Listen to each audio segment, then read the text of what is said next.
To my channel. இன்றைக்கி நம்ம சாந்தியாச்சி சமையலில் செய்ய போகிறது பிரெயின் செமி கிரேவி. அதுக்கு பிரெயின் எடுத்து ஆட்டு பிரெயின் அதை எடுத்து இந்த பாருங்கள் நீட்டாக கழுவி சுத்தம் பண்ணி எடுத்து வச்சுருக்கேன். இதில் சின்ன சின்ன நரம்பெல்லாம் இருக்கும், அதெல்லாம் எடுத்துகிட்டு கழுவி வைங்க. இப்போ தேவையான பொருட்கள் என்னென்னு பார்க்க தரலாம்.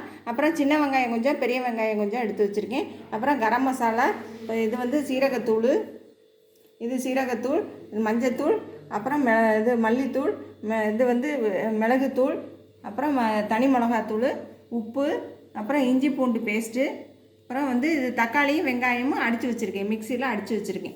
அப்புறம் எண்ணெய், அப்புறம் இது வந்து மல்லித்தலையும் கருவேப்பிலை, அப்புறம் வந்து பட்டை பிரிஞ்சி இலை, சோம்பு, சீரகம் தாளிக்கிறதுக்கு எடுத்து வச்சுருக்கேன். வாங்கப்போ வீடியோக்குள்ளே போகலாம். இப்போ இந்த பிரெயினை வந்து வேக வைக்கணும். அதுக்கு இப்போ மஞ்சத்தூள் போட்டு தண்ணியை கொதிக்க வச்சுருக்கேன். இப்போ பிரெயின் இதில் போட்டுக்கலாம். இப்போ பிரெயின் இதில் போட்டுக்கோங்க.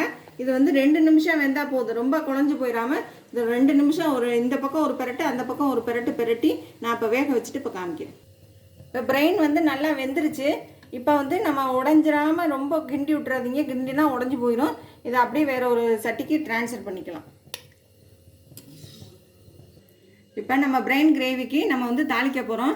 இப்போ வந்து சோம்பு, சீரகம், அப்புறம் பட்டை, கிராம்பு இதை போட்டுட்டு இது கூடவே சின்ன வெங்காயம், அப்புறம் பெரிய வெங்காயம், இப்போ இது கூடவே கொத்தமல்லி தழை, கருவேப்பிலை. நல்லா ப்ரௌன் கலராக வரணும், அது வரைக்கும் நல்லா வதக்கிட்டு இப்போ காமிக்கிறேன். நம்ம பிரெயின் கிரேவிக்கு நல்லா வெங்காயம் வந்து ப்ரௌன் கலர் ஆயிடுச்சு. இப்போ நம்ம அடித்து வச்சுருக்க வெங்காயம் தக்காளியை இதில் ஊற்றி இதுவும் நல்லா பச்சை வாசனை போக நல்லா வேக வச்சுக்கலாம். இப்போ நம்ம வந்து வெங்காயம் நல்லா வதங்கிடுச்சு.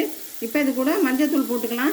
ஏற்கனவே பிரெயினில் வேறு மஞ்சத்தூள் போட்டிருக்கோம், அதனால் கொஞ்சமாக போட்டுக்கோங்க. இதுவும் பச்சை வாசனை போக நல்லா வதக்கிக்கலாம்.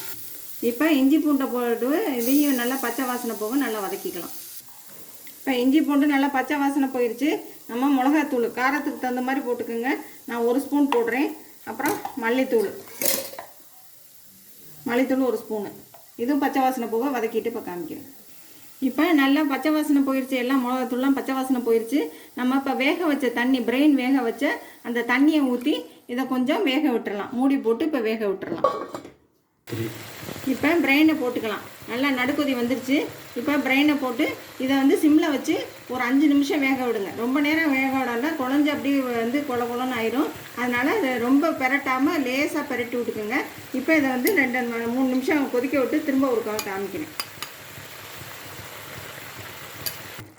இந்த கிரேவிக்கு தேவையான அளவு உப்பு போட்டுக்கோங்க. இப்போ நம்ம பிரெயின் கிரேவி வந்து நல்லா எண்ணெயெல்லாம் நல்லா பிரிஞ்சு வர ஆரம்பிச்சிருச்சு. இப்போ வந்து நம்ம சீரகத்தூள் போட்டுக்கலாம், அப்புறம் மிளகுத்தூள் போட்டு இதையும் ஒரு கொதி விட்டுட்டு இறக்கிடலாம். நம்மளோட பிரெயின் கிரேவி வந்து சூப்பராக ரெடி ஆயிடுச்சு. நான் இப்போ வந்து டிஸ்பிளேயில் வச்சுட்டு இப்போ காமிக்கிறேன். இப்போ நம்மளுடைய பிரெயின் செமி கிரேவி வந்து சூப்பராக ரெடி ஆகிடுச்சு. எல்லோரும் கண்டிப்பாக செஞ்சு பாருங்கள், லைக் பண்ணுங்கள். அப்புறம் என்னோடய சேனலை வந்து சப்ஸ்கிரைப் பண்ணாதெல்லாம் சப்ஸ்கிரைப் பண்ணுங்கள். மெயினாக வந்து கமெண்ட்ஸில் சொல்லுங்கள், செஞ்சு பார்த்துட்டு சாப்பிட்டு பார்த்துட்டு எப்படி இருந்துச்சுன்னு கமெண்ட்ஸில் சொல்லுங்கள். அப்போ தான் வந்துட்டு எங்களுக்கு வந்து அடுத்தடுத்து செய்கிறதுக்கு ஆர்வமாக இருக்கும். அதே மாதிரி லைக் பட்டனையும் கண்டிப்பாக தட்டுங்க. அதனால் வந்துட்டு எங்களுக்கு ரொம்ப சந்தோஷமாக இருக்கும். லைக் வந்துச்சுன்னா ரொம்ப எல்லோரும் லைக் பண்ணி பார்க்குறாங்கன்னு சந்தோஷமாக இருக்கும். அதனால் எல்லோரும் கண்டிப்பாக சப்ஸ்கிரைப்பும் லைக்கும் பண்ணுங்கள். தேங்க்யூ.